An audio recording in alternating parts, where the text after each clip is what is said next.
Champions ট্রফির আয়োজন ঘিরে অনিশ্চয়তা যেন কমছেই না।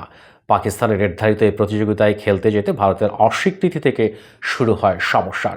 ভারতের দাবি হাইব্রিড মডেল আয়োজন করা হোক আইসিসির এই প্রতিযোগিতা, অর্থাৎ ভারত চায় নিজেদের ম্যাচগুলো পাকিস্তানের বাইরে অন্য কোনো ভেন্যুতে খেলতে। এর আগে 2023 এশিয়া কাপও খেলা হয়েছিল হাইব্রিড মডেলে, কিন্তু এবার বেঁকে বসেছে পাকিস্তান ক্রিকেট বোর্ড পিসিবি। শুরুতেই হাইব্রিড মডেল প্রত্যাখ্যান করে তারা, পরে অবশ্য শর্ত সাপেক্ষে হাইব্রিড মডেলের দাবি মানার কথা বলে তারা। তবে পাকিস্তানের দেওয়া শর্ত মানতে রাজি নয় ভারত, যে কারণে এখনও ঝুলে আছে আগামী বছরের ফেব্রুয়ারি মার্চে অনুষ্ঠিত হতে যাওয়া চ্যাম্পিয়ন্স ট্রফির ভাগ্য।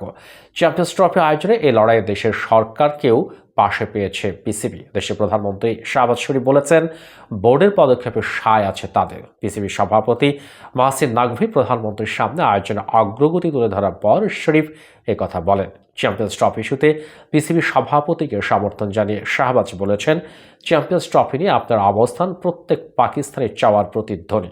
পাকিস্তানের সম্মানই সবার আগে, বাকি সব তারপর। নাকভি সময় পিসিবি টুর্নামেন্ট আয়োজনের জন্য পুরোপুরি প্রস্তুত বলে জানান শাহবাজকে। পিসিবি সভাপতি বলেন, পিসিবি পাকিস্তানের চ্যাম্পিয়ন্স ট্রফি আয়োজন করতে পুরোপুরি প্রস্তুত। পাকিস্তান প্রস্তুতি সম্পন্ন করলেও ভারতের অনড় অবস্থানের কারণে আয়োজনকে ঘিরে অনিশ্চয়তা ক্রমেই বাড়ছে।